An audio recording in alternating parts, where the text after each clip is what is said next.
Tyrone? Yes, sir. We should have played soccer for a living. Or do you follow soccer at all I only on the world stage? If it is involved in Ted Lasso, then yes. Okay. So the answer is no. You The don't answer really. is no. Does the name Kareem Benzema mean anything to you? No, it does not. Okay, so Kareem Benzema. Because if it doesn't mean anything to you, it probably doesn't mean anything to 99% of people listening to this. He is a French soccer player. Okay. Football. Yeah. Was really, really good for a long time. Then had a couple of years not so good, and now he's kind of regained All right. I like some those of kinds his of form. stories. I think he's young 30s, maybe early 30s, something like that. Yeah. Well, he's been playing for a well-known worldwide club called Real Madrid, which is based in Spain. Madrid, yep. Yes. Yep. So, yeah. Okay. So you at least know that. So, Yep. you know, one of the And top clubs in the world. What league is Real? It's the La Liga, I think is what they call it. It's a Spanish league. So them and Barcelona. So I'm it's sure not you've like heard of. Premier or. It's not Premier, but it is. It's on the same level. Like they're on the same level. Okay. Yeah, soccer's weird. How many different leagues, and then they all play in they call it a Champions League tournament together. I was going to say there's a Champions League. So, yeah, it's fun. Have you watched Ted Lasso? Yeah, I watched seasons 1 through 3. This last season lost me. Have you seen the last few episodes? I stopped watching like 3 episodes ago because they extended them from 20 minutes to now an hour, and it's just a lot of filler. No, it's not. Gosh, I thought the season was good. I couldn't get into it. But it ended. But he posed a question. He goes, "Hold on, let me," because they're talking about like relegation and promotions. And so that's where you learned your soccer. All of it. Yeah. So did he. Me and Ted learned it at the same time. Yeah. But he was he pointed out. He goes, Premier. But then you get relegated, then you go down to the Champions League. Yep. But then if you get promoted and then you win the Premier League, then you go to the Champions League. Yeah. So there's 2 different champions. Anyways, it's all confusing. Yeah, my brothers keep me informed. They're all into it. You know, J.J. Watt just bought a team I saw that was in the champion or the championship, whatever they call it, and they just got promoted. They did get to promoted. The Premier League. Yeah. Oh, nice. I forget what they're called, but. Yeah. So anyway, I say all that to say, bringing it back to Kareem Benzema. Yeah.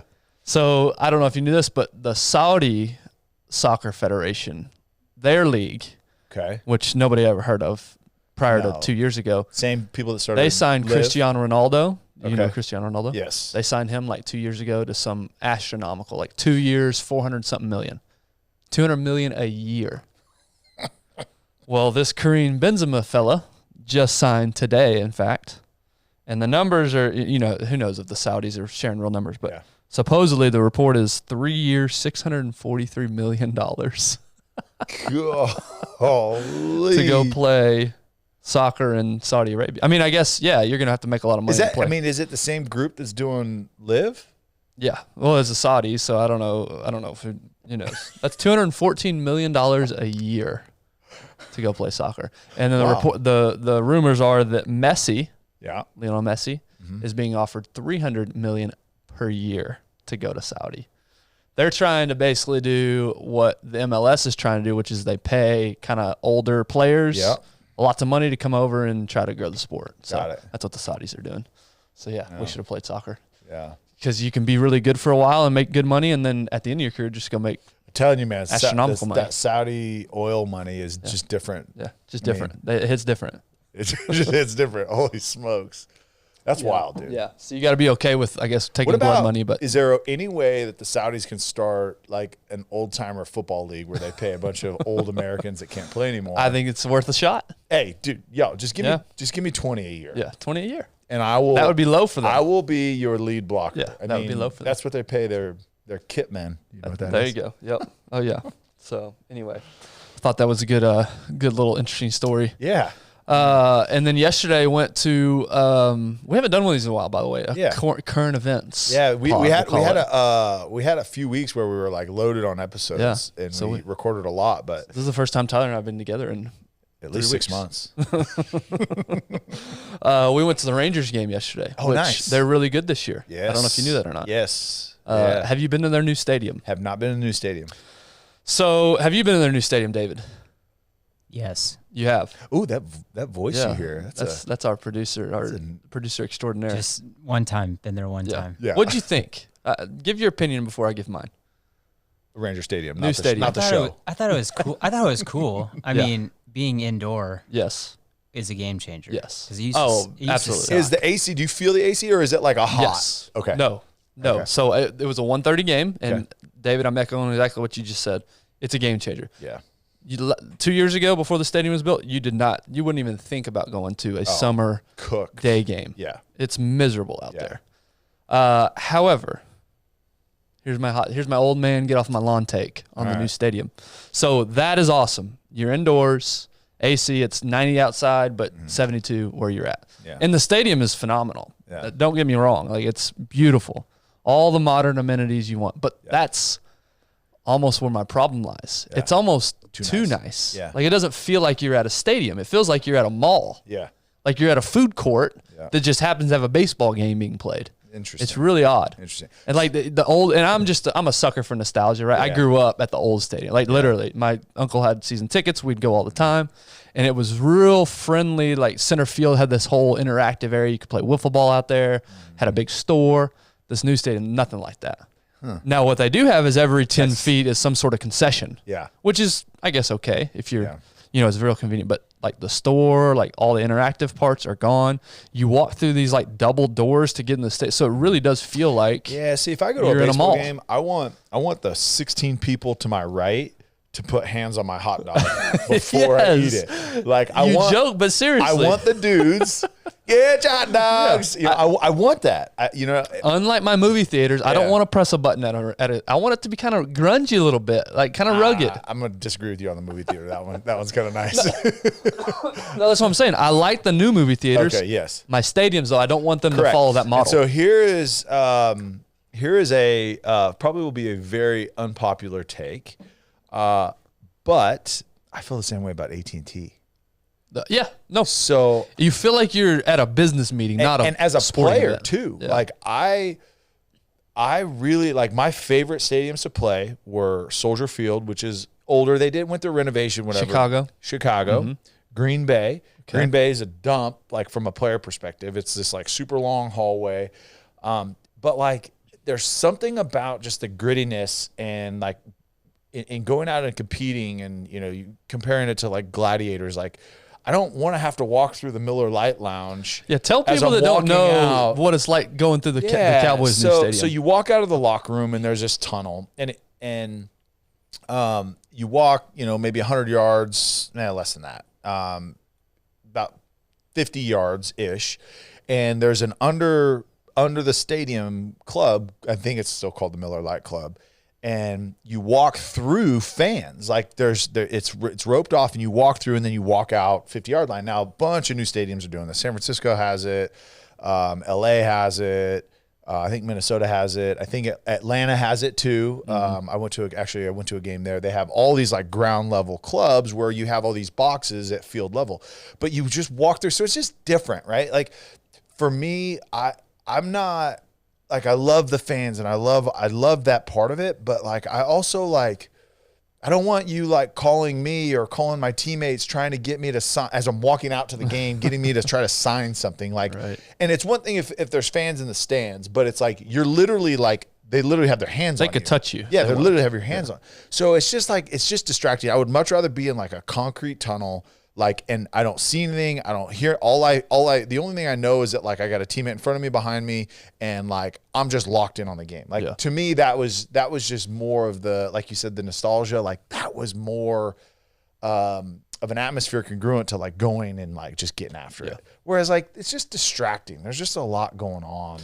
Yeah, the new stadiums again, designs. great amenities, but I'm with you. It's a weird paradox of. The fans drive, obviously, the interest, of course. And so you want fans to feel like they're involved, whatever. But you're also devaluing that this is the actual sport of what you're wanting to go watch. And it doesn't matter what the players want for the most part, right? It is about – because think about I wonder what the attendance is the last 2 years for the Rangers – compared to the previous 5. I don't have the stats. I'm sure we could pull it up. But was it anecdotally fairly full when you were there? Anecdotally, I've been twice now. Yeah. And again, both have been day games. Yeah. And 2 years ago, you go to a day game in the summer. Sit anywhere you want. Sit anywhere you want. Yep. You're getting nobody there. Yeah. The last 2 games I've been to. Now, it does help. But last year they stunk. It does help that they're good this year. Yes, that's But true. last year they stunk. Yeah. So it wasn't because they were good. They were in the stadium, though. Right. But so what? That's the third year they've been in the was it since third? 2020. Okay. Yeah. Or is the second? Last year was the second year. Okay. Or no, third year. Yeah, third year. Anyway, it had nothing to do with the player performance. But last year I went almost full.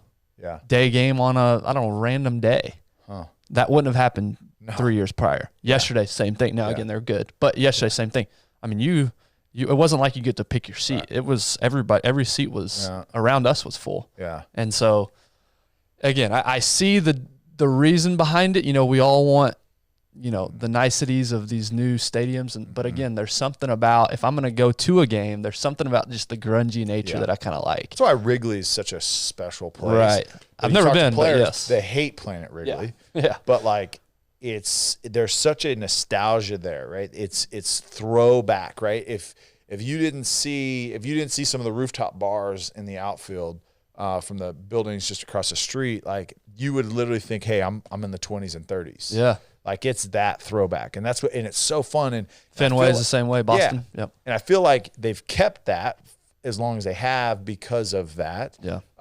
So again, it doesn't matter what players say. It's all about money. Well, in the Rangers case, their old stadium was 20 years old. It wasn't that old at all. Yeah. And yet, that's just the name of the game. Somebody's driving these decisions, obviously. It's not like these owners are they want to spend money. Obviously, something's telling them this will help generate more revenue. And it has. I assume it has. I assume attendance is up because of and again, I think it's more has to do with being indoor than anything else. Absolutely. Look at Houston. Houston was kind of the same deal. When they built Minute Maid down there, it was the same deal. They got good not too long after they built that stadium, but and it is. And you got to think from an economy standpoint, like Arlington, they put a bond package together to build that stadium. Taxpayers paid for that stadium. Right. So yes, like the team is benefiting tremendously for the attendance, but the city is as well because the surrounding retail that supports it, that's all tax revenue. Tickets, tax revenue. Well, they've built like the restaurants and bars around. I mean, it's amazing. Yeah. If you're not from DFW, if you are, most people listening are, but if you're not, Arlington is a random little city in the between Dallas and Fort Worth, and yet it has Rangers, Cowboys, Six Flags, has Hurricane Horror. I mean, it's got all these attractions in this random city in the midpoint between Dallas and Fort. It's kind of strange. It's pretty big. It's a pretty big city. It is a big city, but I agree. Would it be without those things, right? If the Cowboys didn't move to Arlington after leaving Texas Stadium, how many people in the country would know what Arlington is? Probably not. Yeah, that's always been. I know the gripe with the Dallas folks is why isn't the Cowboys downtown Dallas somewhere? Well, it's because Dallas couldn't put anything together to get them down there. That's the business side of it. Yeah. So. Anyway, you brought up something that might be interesting. You said your favorite stadiums to play in: Green Bay, Chicago. What were the worst stadiums when you were playing? Oakland. When Oakland was there, was garbage. I can imagine. But that was a mix between old and also just crappy. Was it a baseball field too while you were playing there? Was it always no. What is that like? Running on infield dirt, playing football on infield dirt. Because we played.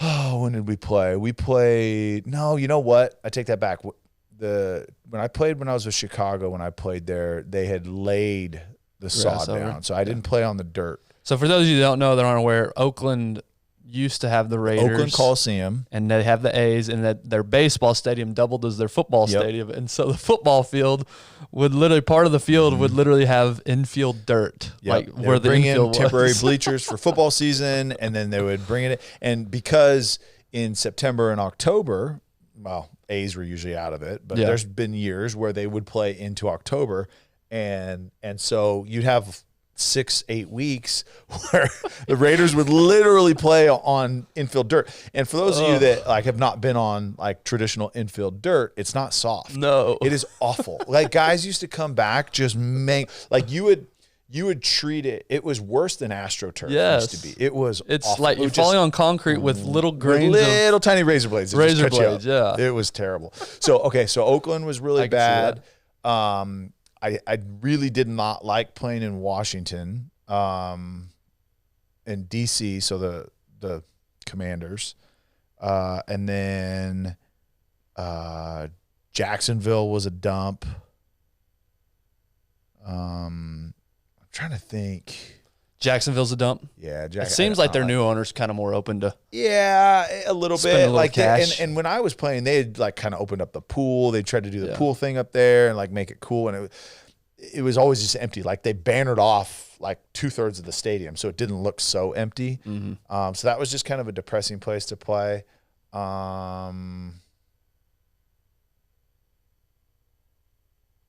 The rest was fine. Cleveland was really cold, like because it's right on the water. It was really cold. But other than that, I mean, they're all fine. It is what it is. Philly, I liked just because they have to have the worst fans, though, right? And honestly, I don't know if I ever lost in Philly. Ooh. The boys owned the Birds when you were there, huh? Yeah. Yeah, and I played there in Chicago. I played there in Cleveland. I don't think I ever lost in so Philly. You own Philly, is what you're saying. I mean, so pretty any much. Eagles fans out there, yeah, Ty is your daddy. Come see me. Start calling Ty Yeah. your father. Yes, father as Father opposed Ty. to daddy. Yeah, that name's reserved for someone else. Oh, speaking of, we're in Pride Month right now. What's your take on that? So that I'm whole probably most proud of like just my kids, like my kid's heart. Serving other people.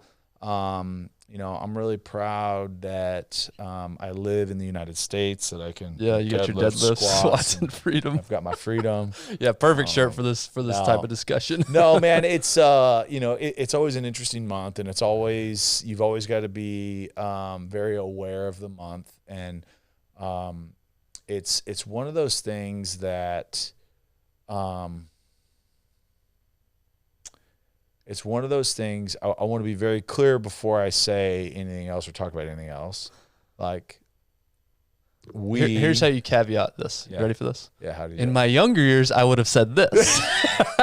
Hey, I didn't post it on Twitter. You can't go find it on social media. I'm being transparent. In my younger years, I would have said no. But now my more evolved self. Reality is we are all humans, and I believe we are called to love everybody. And if there's things that you disagree with, or there's celebrations that you're just like, I don't understand. I understand it, and I understand that we cannot see eye to eye on certain things. And like Pride Month is one of those things that like everybody as a human should be celebrated. As a human, look, let me take that back. Not everybody deserves something, because none of us deserve anything. Like we've been given a lot, but like you deserve to be loved. Everybody does in their own way. And so that's again, my wife and I, that's one thing that we really try to instill in our family is like, look, even though there's things that like maybe we don't understand or we're just thinking differently about, you love them. And that entire community, I love. There are a number of things that I will flat out say that I just don't agree with. And I'm not saying your lifestyle, I'm not saying all that. I'm saying the forceful implementation of certain mindsets and thought processes that I just foundationally don't believe in, and I disagree with. I disagree with trying to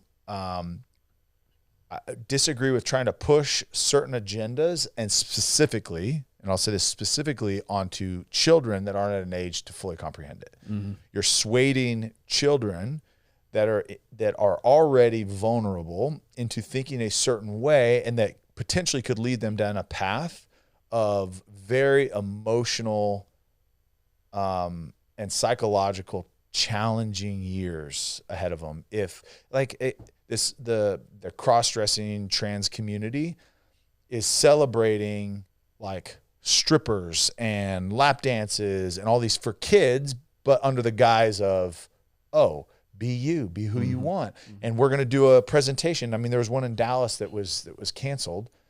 This cross-dressing group came in and they literally put on like a strip show for like 4 to 8 year olds. And like that kind of stuff I don't agree with. I agree that because you'd be hauled off to jail 100%. if you took your 4-year-old to a regular strip joint. If you went to, yes, exactly. Yeah. And so I wholeheartedly believe that everyone is entitled to human rights and everyone is entitled to be treated equally and have all of the same opportunities. But everyone should be held to the same standards. Right. So just because you're in a minority group doesn't mean that you have more leeway and you can do things that are less ethical and less have less moral standard to them. And I don't know. That's where, and I kind of went on a whole tangent when all you just said was, "Hey, it's Pride Month." But I just it's hard for me. It really, and I think our country, I think we are starting to get fed up with it. I think the Target scenario, for example, Wild, huh? is something that Target has always supported like the homosexual community. But now when you're starting to put bathing suits for kids into the store that hide their junk, that's a line I think our country's like, okay, hold on, this is too far. Supposedly they've been doing that a while. Have you heard that? I don't know. I didn't know that either. We do shop at Target, but I don't study Target. Same. I don't shop. My wife is there all the time. Yeah, exactly. All the time. I can't tell you the last time I actually Holy went into smokes, one. But yeah, I'm with you along those lines. I think there's a difference between tolerance and celebration. Would you agree there's a difference? Yeah, I totally agree. You can tolerate something doesn't mean, and this is my opinion. This is not to represent the Darren or the One Shot podcast. My opinion is I can be tolerant of something without necessarily celebrating it. Yeah. Right. So yeah, you act a certain way, and this is any group. Yeah. I'll tolerate that. I'll love you just like you're saying. But when you ask me to go out of my way to now celebrate it and you're forcing it down, our throats and every single campaign I see, that's where I'm starting to be like, okay, well, why? Why do I have to now go out of my way to celebrate it? Yeah. I can tolerate it, but why do I have to celebrate it? Right. So to me, there's a difference there. Yeah. And again, there's so many layers of this. Yeah. The other part is it seems empty. Seems fake when all these corporations come out and they change their profile picture, and they put out their, and we'll read it in a minute, but they put out their diversity, equity, and inclusion and belonging statements. And it just seems so hollow and fake to me. Yes. It's like, I'm going to check a box just so I get and it's all, in our business, CGI, all that stuff is making a big push right now, which there's an environmental side, which we deal with constantly, but then also part of your CGI, DEI, all that, is your diversity, equity, inclusion, and how inclusive you are in your hiring practices. And again, I'm torn because it's like my initial gut reaction when I first hear about all this is like, I don't want nothing to do with that. Why? That's my gut reaction. Yeah. As I sit and process it though, and think more, I think something does have to push us to change, right? We're usually just going to keep being comfortable with who we are and doing the things we do until we're forced to change, and for the most part. Yeah. And so I get the initiative.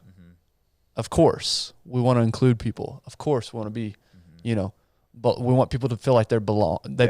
Yes.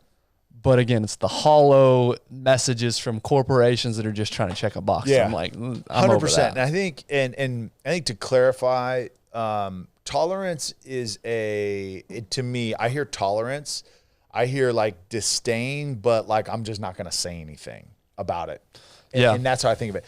And I know you, and I know your heart behind it, and that's not what you're saying. Yeah. I think it's to be clear, my tolerance is I could care less what you do behind closed doors. Look, and love who you love, do what you do. I don't care. It's when I have to see it in every single ad that I am a part of, and every single company. It's like we don't do that with anything else. Why are we? Why is the government, I guess, maybe that's the better way. Why is the government coming down? Why is daddy government coming down and telling us we have to celebrate a certain thing the government, for an entire month?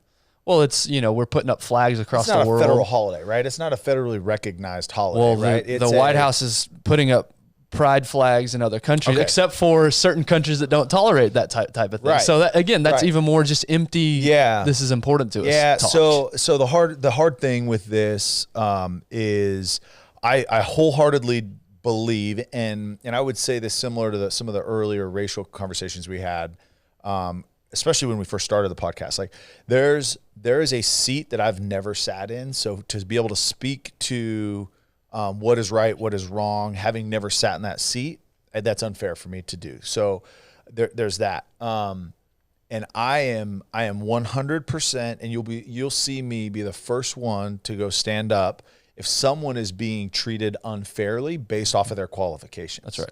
Right? If they do not have the same opportunity and they are more than qualified, I'll be the first person to speak up to say, no, that's BS. Like, just because of their lifestyle choices that you don't agree with, now you're removing an opportunity for them. That's not right. And how people are treated, I get it. That's also like saying that if you're not friends with everybody, then you are then a bad person. But that's how companies are treating it, and they're forced into, and I'm throwing up the air quotes, be friends, best friends with everybody, inviting them over to dinners, bringing them into your family. Like, some people just don't fit, based on personalities, based on characteristics, experience, education. Some people just don't fit, and that's okay. But with the diversity and inclusion type stuff, now companies are being forced to hire people just to check a box, like you said. Not necessarily. It seems very empty. It does, man. And look, I'll get personal. I probably shouldn't say this. Here's the problem I have with the LGBTQ. I think there's another one. Plus community is I do feel. I feel like I said earlier, there's different rules. Like, if you're having discussions with them and they want inclusion, they want this, and I'm all about it. But I also feel like there's different rules for appropriateness for that community. Like, there are things that can be said by individuals in that community that you can't say anything to them. Like, if I were to go to another person at work or a person of the opposite biological sex, and I were to say some of the things that have been said to me over my professional career, as far as like sexually related, relational, whatever, I would have been fired and I would have been blasted everywhere because just the things that are said are just like not appropriate for workplace. But I have had experiences that it's like, okay, how is that allowed? But you can't say it. That's what I have a problem with, when rules are different, right? Because you're a smaller community.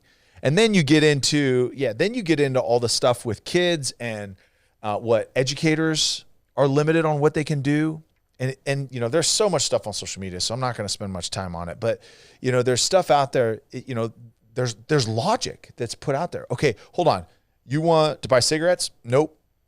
You want to, and you don't have parent approval? Nope. You want some medication for your acne on your face, but you're not 18. You don't have your parents sign up? Nope. Can't do that. You want to get a tattoo? Nope. Can't do that if you don't have parent approval. You want all these things, right, that you can't do until you're 18 years old, but you're going to tell an 8, 9, 10, 11, 12-year-old in school that they can go have an irreversible gender-changing surgery without their parents' approval? Like, keep the rules consistent. That's the only thing that I really have a problem with, is the rules need to be the same, and we're losing sight. We're overcorrecting by showing that we're accepting and we love you, and we do, and we should be. But when we overcorrect to show that hey, yes, we love you and accept you. And you know what? A matter of fact, we're going to tell all our kids that at 12 years old, they can cut off their penis if they want to. That's great.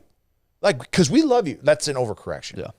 Yeah, it's a tough line to skirt, because you're wanting, again, like I said earlier, you need something to force you to change. So for the longest time, yes, people like that were getting marginalized. People like that were getting treated different, right? Yes, so 100%. For the longest time, that was how society treated those individuals. And this is anything, racism, you know, those kind of things.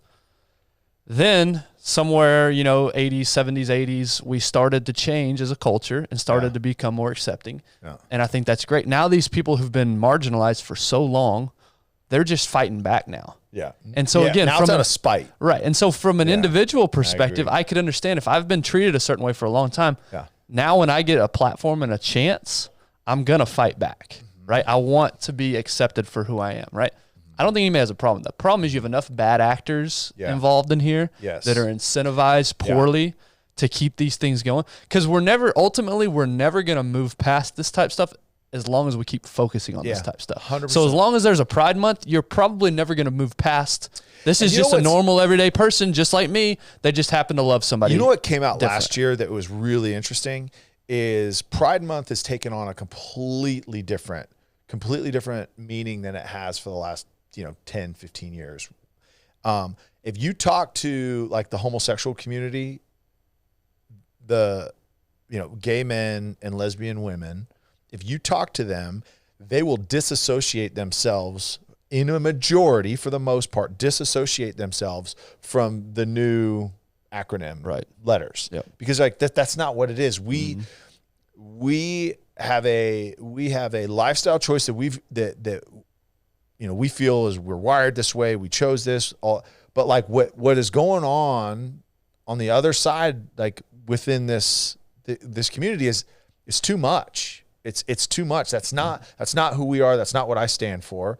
And so that's what I have a really hard time. And you talk about the T's and Q's and pluses and like that's a very small community that is very loud. Mm-hmm. And you've got corporations like Target and Anheuser-Busch and a number of just large corporations that have like tried to and I'm gonna say overcorrect to support that community, and then you see the backlash that has come with it. And again,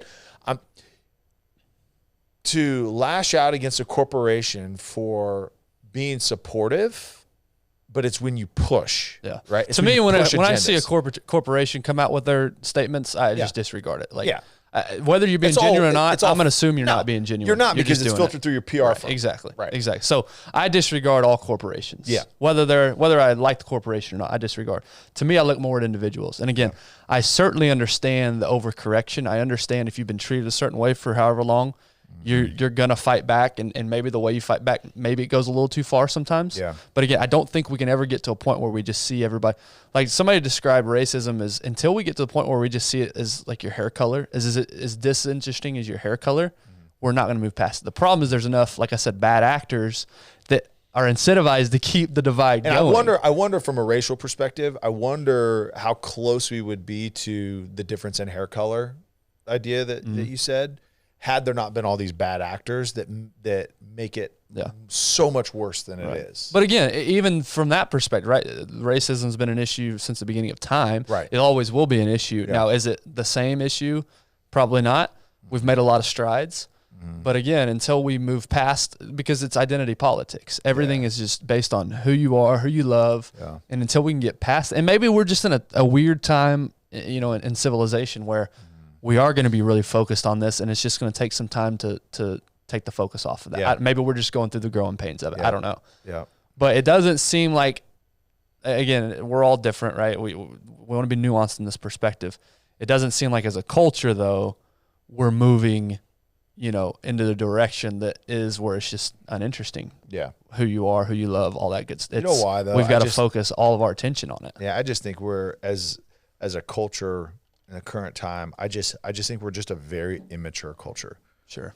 Because we don't spend the time to grow ourselves, from an emotional health standpoint. From individually, though, right? Like in small micro 100%, groups, like our office, we've got people from all backgrounds and beliefs, and right? love every single one of them. They're great, and everybody gets along. So individually, we're all doing it, but then you turn on the media, then you turn on social media, right? And it's pushing this divide, right? And so again, it's just.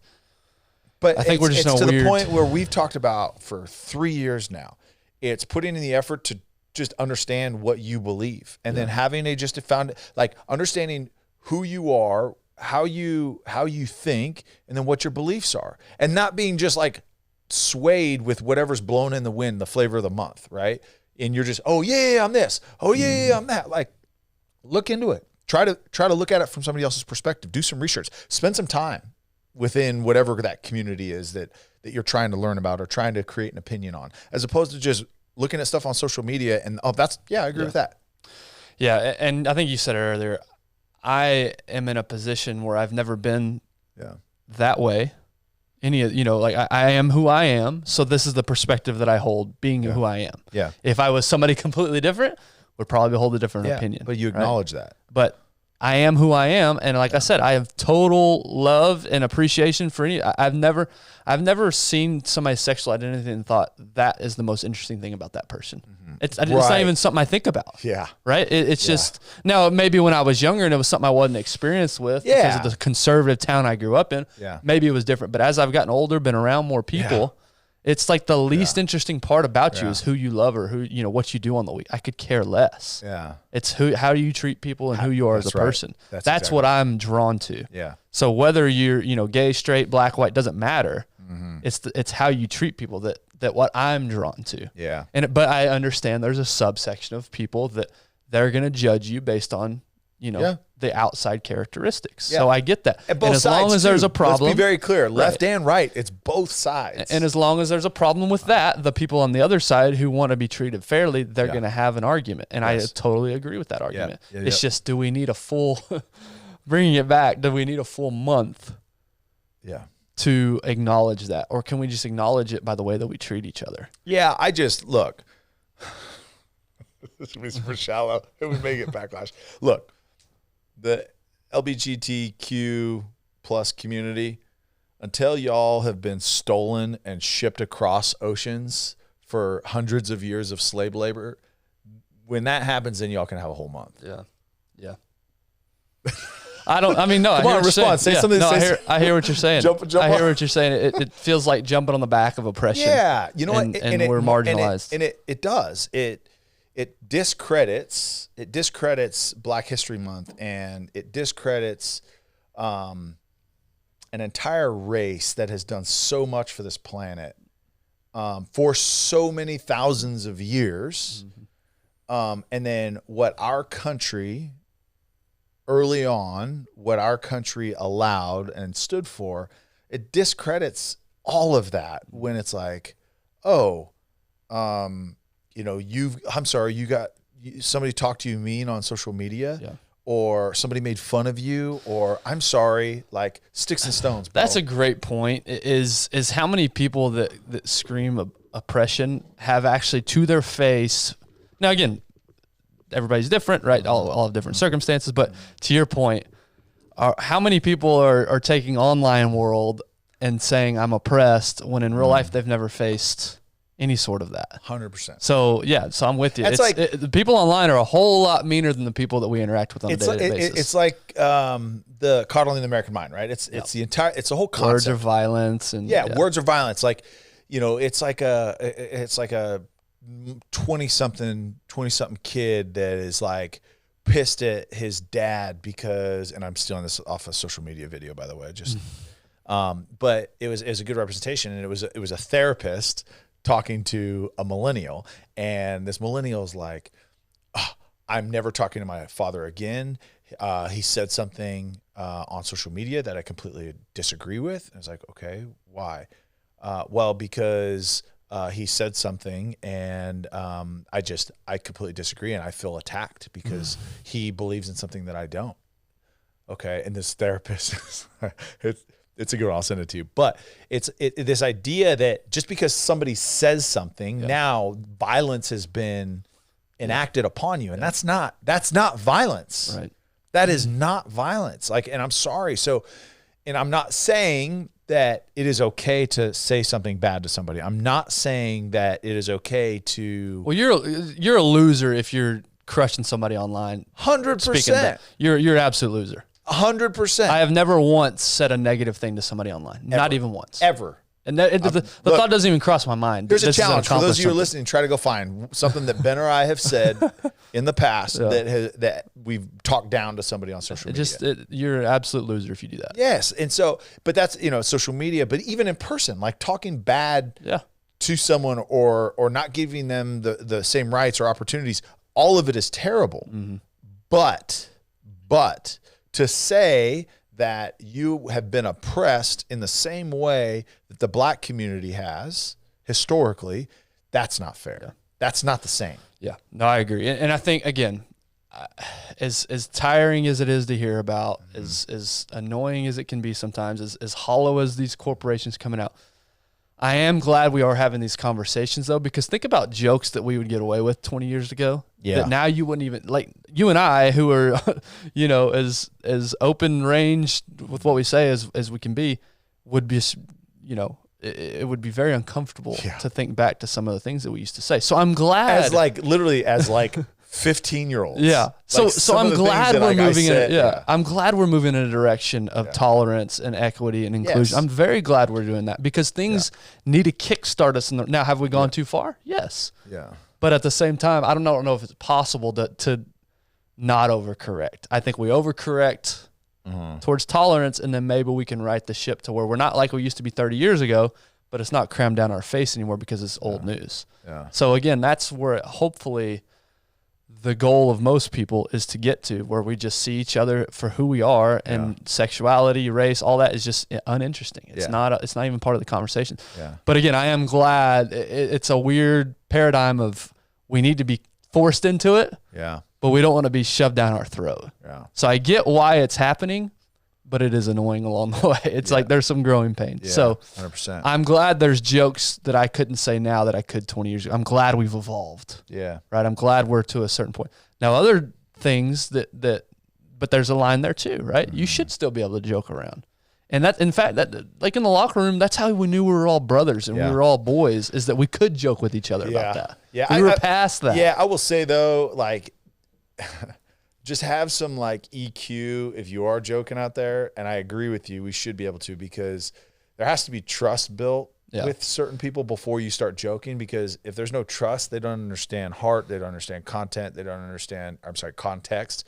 They don't understand a lot of that. Yeah. So just be very careful. Cause I think that there's people out there that like are trying to be funny and maybe they don't feel a certain way, but like, bro, that's not. Well, that's why like social media or jokes on social media, I just stay away from. It's in person that I'll make, because I have a relationship with the person. Saying things, right? Because it's a relationship. Jokes on social media, because I think they're hilarious. But it's all relationships to me, right? It's how what sort of history do we have with each other? Yeah, I do have a question though, David, owner of Snacks Media. What's your opinion on the gays? What's your DEI opinion? No comment. I don't want to get canceled like you just did. I don't see much diversity out in your employees out there. What are you doing about that? We're working on it. To be very clear, David's company is 3 people, so it's okay as you grow. Well, you know what that means? It means 100%. I have some contractors overseas. There you go. Oh, slave labor. Okay. Okay, good. That's what we're doing. Okay. Wow. All right. Bleep out Snacks Media. Bleep it out. That's not even make the episode. But again, as a business owner, as somebody, so I was in management for 5 years in the fitness or for a couple years in the fitness industry, and again, being new to management, I was didn't know my ass from my elbow, but I don't remember once sitting in front of somebody who was interviewing for a job and thinking, this person is this, so I'm not going to hire. Now, again, that's just my personality, right? I get how it happens. But I guess, David, the question for you is, as a business owner, are you thinking about these things more now than maybe 5 years ago, 10 years ago? Like, maybe it's a good thing that we're having these thoughts now, so that we are open to a candidate pool that may be a little bit different than us. The only thing I care about is this person going to make me money? Yeah. Right. Yeah. And do they have the skills to make me money? Because all I care about is my bottom line. Right. Which that's selfish, but no, but as a business owner, that's the point, right? You're here to make. I would probably add a layer onto it, right? And just knowing you is also like, are you a good person, right? Like, yeah, they may make you money. That'll help them make money, though. Yeah, that's what I'm saying. But are you may be good at what you do, but you're just not a great person. And you could potentially screw me, so my guard is gonna be up. So you're gonna look, hey, are you good? Are you qualified? And are you a decent person? Like, can I trust you as a person with, my office, my brand, all those things, right? That's part of it. There's there's definitely a balance. If this person's gonna make me $1 million, I can put up with more. Yes. Yes, it's a scale, 100%. It's almost like, as a small business owner, you don't got time to be looking at, am I checking the right boxes? Like, you're trying to keep a business going. Yeah. So you're going to hire the best person for the job. It's almost like these massive Okay, corporations. so here's a question. So if this person is phenomenal at what they do, right? And they're phenomenal at what they do because they can edit like nobody else and they have this vision, but they are miserable to be around. Like, and you work in a small space, like you just can't even stand it. How much money do they have to make you for you to be able to put up with somebody that just drives you crazy? I mean, if they're making me like $250,000, I'll just get a separate office space for them. Like, if it is separate but not equal. there's a janitor's closet down the hall. And that's the thing about like big corporations is there's so many people. I know. Yeah. That it's hard to quantify, but I know exactly how much each person is making me. Yes. Yeah. So I'll put up with a lot. Yeah, I agree. With the larger you get, right? I understand how there is this, but also I think about it from a scalability standpoint. If you're a 10,000 person company and you've got to hire 20% that meets these standards, okay? So now we're talking about 2,000 people that you're hiring just because, whether they're qualified or not, but just because of check a box. their identification. Mm-hmm. And that's my point is we're trying to be inclusive, but we're so focused on identity that we're not being inclusive. We are headed into potentially a very depressed time within our economy, right? Mm-hmm. And you're telling me that 20% of your salaries are based strictly upon whether or not they check that box. And look, I'm not saying that if you check that box, you are automatically a bad employee. Right. That's not what I'm saying. What I'm saying is if companies are just forced and it's just, hey, I just need numbers. I don't care. I just need bodies in the seat that fit that qualification. Okay, cool. I did my job. How much of your bottom line is affected by that puts your company in jeopardy of actually meeting goals and staying afloat to keep the entire 10,000 people employed? The question is, if things like this weren't enforced, yes, would we ever change? And I think that's the point, is probably not. Unless you're forced to change. You know what, though? You know what? I have a hard time with the workforce. And I think starting with the millennial generation and down is the same thing, is that instead of having the companies change, why don't us as individuals, as the workforce, why don't we change? Why don't we make ourselves more marketable as an employee? Mm-hmm. Why don't we make ourselves more marketable for higher positions and available and experienced enough to get all these things that we want, as opposed to just being handed these jobs because they just literally need dead bodies and seats because there's so much work out there to do. And so instead of saying, no, companies, you need to change, it's like, look, whether you're gay, you're trans, whether you're bisexual, whatever, doesn't matter. Why don't you get really good at something so that you can get hired? Mm-hmm. Because there is enough demand for work out there that I'm sorry, like, I think that there's a very small population of companies that are like, that will, be like, oh, yeah, no, yeah, you do that at home, so you can't work here. Yeah. That's not realistic. What's the phrase? Be so good they can't deny you. Yeah. You know what? Don't even be so good. Just be good. Yeah. That's a differentiator in today's workforce. And I think it boils down to every single message we've ever talked about, which is what are you doing in your home? Yeah. And ultimately that's what it boils down to, is how are you raising your kids in our case? How are you raising your 4? How am I raising my 3 to be contributing members? And if I'm taking care of that and each person's but again, with 387 million people or however many million people we have here just in the US, you're going to have a percentage that are shitheads. You're going to have a percentage that are bigots. You're going to have a percentage, right? So you're going to always have representation because not everybody's going to get on board with this. Yeah. But if a majority of us can get on board with this and keep these things in mind to a certain extent. Yes. Right. Not go overboard with it. I think it's just be aware. Yes. Be conscious and be present in every moment, so you recognize that, okay, hey, this is a different situation, different scenario than maybe 70% of my previous experiences. So you know what? Like, I need to be cognizant of this, and I need to be aware, and that's it. But like, Yeah, to overcorrect, to over-enable, that is going to be the detriment because now you're getting hired without skills, you're getting hired without ability, you're keeping jobs because employers are terrified to fire or to lay off because of this. Like, so now you're just being enabled. And again, I say this with the NFL players, like playing in the NFL, it delays adolescence. It delays you growing up because you can just be a shithead if you're a good football player. Right. So you could just be a shithead and keep a job just because you're a part of a minority group and you don't ever progress. How are you ever going to be able to be self-sustaining and stand on your own 2 feet as a competent and able individual human being? Mm-hmm. Yeah, no, that's good. And I think maybe we wrap it up with this. This is something that's been bouncing around in my head a lot recently, which is social media has gotten to a point for me personally that it's not enhancing my life anymore. And maybe it never was, but it certainly isn't now.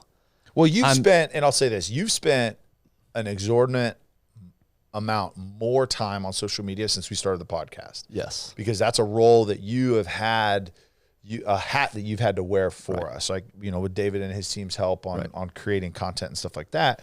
But it's something that, and I knew you before, it was not something you spent much time on. No. Other than when you do your little shirtless workout pics. Hey, the nipples pay bills.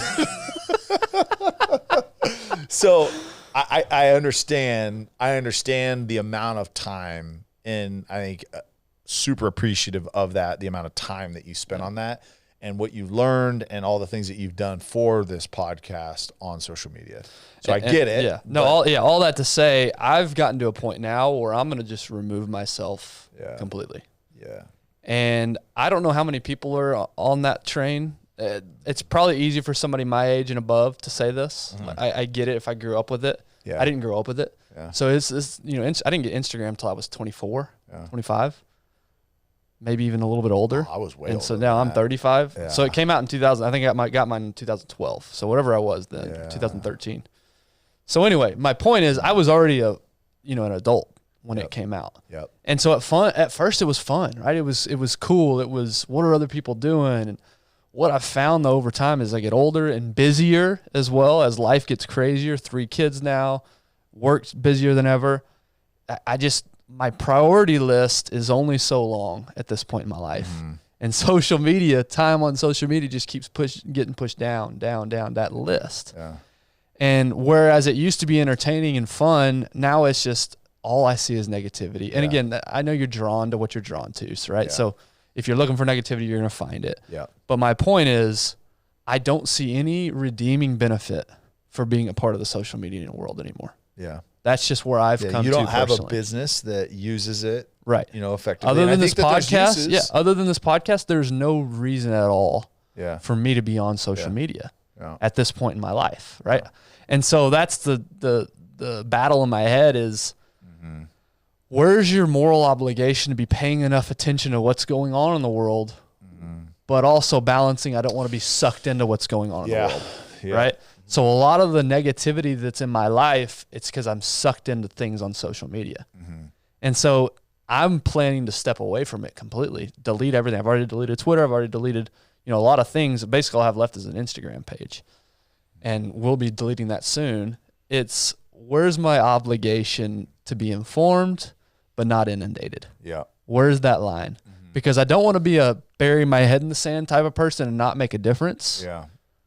But at the same time, does me logging on the Instagram for an hour a day, does that really make a difference if all I'm just sitting there is consuming content? Yeah. No, it doesn't. Mm-hmm. So there's no redeeming value anymore for it for me. And I wonder how many people are in that position where so the whole new thing about social media is kind of wearing off a little bit. Yeah.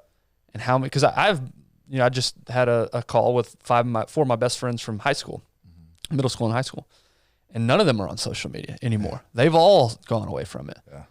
And so it's if those are my real life relationships, what am I doing spending time on this online world? What's it doing for me? Not anything. For sure. And it's funny because my wife has done this for years, but for Lent, she would always give up social media. And I was like, because I wasn't always super active. So I thought, but then I recognized I did it with her this year. And for the first time is when I go number 2, it is not for the first time as I look back in a long time that I don't automatically pull up Instagram. Because I just don't do it anymore. Because there was a little bit of a habit break there, and I'm rarely on it now. Like I'll see a couple things here or there, but like it's not now my first inclination. And guess what? My life is not any worse. If not, it's better. That's what I've found so far. Yeah. So my addiction, and it is I'll call it an addiction, is I'm sitting there watching TV next to my wife. Kids are in bed.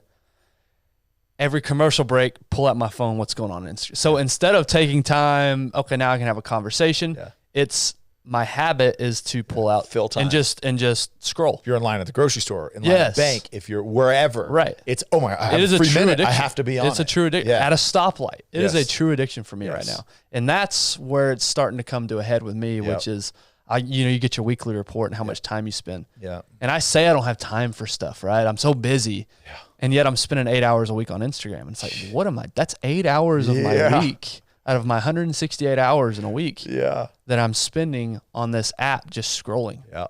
And so I'm done with it. I'm getting rid of it all. Good for you. Totally unplugging, because your point, so far weaning it down, I haven't noticed any loss in my life. It has not. There hasn't been a negative impact on me whatsoever. Yeah. It's only been better. Right. And so now if I can get rid of that completely, think about relation. I want to focus on the people in my life that are actual real human beings. Yeah. That's what I want to go. And for me, that means getting rid of social media. And that's where I'm at. I don't know what your, I think people are starting to maybe get that. At least us older folk like me, who I can say I'm older, right? Mid-30s. I think some of us are starting to wake up to that. Yeah. Yeah. I totally agree. And you know what? Like that time, think about the productivity that can come from it. Like the 8 hours, the things that you can do and learn. Here's one example is like not being on social media. What I'm doing is now I'll spend time learning how to do things, like learning how. So like the cattle thing that I was telling you about, right? Is we had on Friday, the pasture that I'm leasing, a neighboring bull from like 2 properties over got onto our property and was fighting with my bull. They were literally fighting. I almost did. Literally fighting. So I had to run him out, and then I had to fix fences until like 10:30 one night, right? And dude, you sound like such a honky. Dude, so I had to man them fences. But here's the thing. First time I'd like technically like fixed fences. I've been working on a different pasture that I'm leasing and putting up fences and doing stuff like that. But like first time I've like fixed fences, and I'm going in there and I'm splicing barbed wire. And the dude was like, damn, bro, like, how do you know how to do all that? Like, you've been doing this? I was like, nah, that's my first time. He goes, how the hell do you know how to splice barbed wire like that? That's like the right way to do it. And I was internets. Like, YouTube's. I'll be on the YouTubes. Al Gore taught me. Yeah. But so it's stuff like that. It's like you learn how to do things. Yeah. And you learn like, okay, this will actually help me now because I know how to do this, and I can actually work on these things faster and buy more time to do it because I'm actually like learning a skill. Yeah. And to be clear, there is a good side to social media. Yeah. Is me YouTube considered social media? No, I don't consider it. Because I'm still going to be on podcasts. Like I'm still going to consume podcasts. Right. That's where I'm going to get a lot of my information. Yeah. And YouTube, absolutely. Yeah. Because to me, it's not. I can't just scroll through those things and spend endless mindless time. I can be people productive. Talk about getting in holes on YouTube. Like I watched a video I want to watch, and I don't scroll down to all these related videos. Yeah. And when it's done, I'm done. Yeah. YouTube, it lends itself to waste of time. It can if you're not careful. Yeah. But Instagram for sure, I'm not being productive at all scrolling through Instagram. Not even a little bit. And I used to say, I only do it to look at the people I know, keep up with them. Nowadays, I don't even go to my feed. I'm on the search page, and then I just literally just get lost. I can't tell you the last post I saw from somebody I actually follow. I spend way more time in the search. And so to me, that's my cue of like, okay, this is not, this is providing me nothing anymore. 100%. And so again, I'm getting away from that. A lot of the people I know personally are starting to I want to focus on, and to you, you're out there mending fences. How much better does that feel to I work came with home your at hands and that 10:30. satisfaction. I got home at 10:30 that night, and my wife's like, "Oh my gosh, you so exhausted?" And I was like, "No, I've got more like energy than I've had in a long time." That's amazing. we fixed 75 yards of fence. I literally, by the way, I thought like a tank drove through our back fence, and I'm like, "What is this?" I was like, it was either like a herd of buffalo or it was a tank. But it was two bulls fighting and tore up the fence. But it was literally like 70 yards of fence, and I fixed it, and I looked at it, and it was like, okay, it's done. That's great. Our cows are safe. Yeah. Well, I told you about the guy who mows people's yards for free. By the way, yes, okay. You want to talk about sucking you into a hole, YouTube hole? I've been sucked into that YouTube hole just before I came here. Makes I you want was to watching start a a guy's landscaping video. business, doesn't it? It's this SB Mowing is the guy's million-something subscribers. Every video gets 400,000 to 600,000 views, and all it is a guy knocking on people's doors and offering to mow their grass for free. It is wild that it's so captivating, but it's that satisfaction. Of seeing a job well it's just done. the weird stuff that's out there. Like, I've got friends that literally for hours a night, they'll get on those sensory deals and they'll watch somebody eat for hours. Yeah. Oh, it's like the weirdest stuff. Food videos are always going to be captivating to me on Instagram. So anyway, I say all that to say I'm quitting. This was one of the most random episodes, by the way, and I'm happy for you. I don't want to downplay the fact that you are going to step away from social media. I'm happy for you. But appreciate y'all for sticking around through this. I doubt we have I doubt the amount of people that started this episode and are with us right now are the same. But I will say we are going to make a big announcement next week that does have something to do with what we just talked about there at the end, quitting social media. A bittersweet announcement, we'll say. Yeah. So stick around for that next week. Any other closing thoughts, ideas? No, that's it. Quit your social media. In fact, don't listen. Actually, do listen to us, but don't listen to us. Yeah. All right. If you got nothing else, that's it, man. We'll see you guys next week. Hope you have a great rest of your week, a great weekend, and we will see you next week.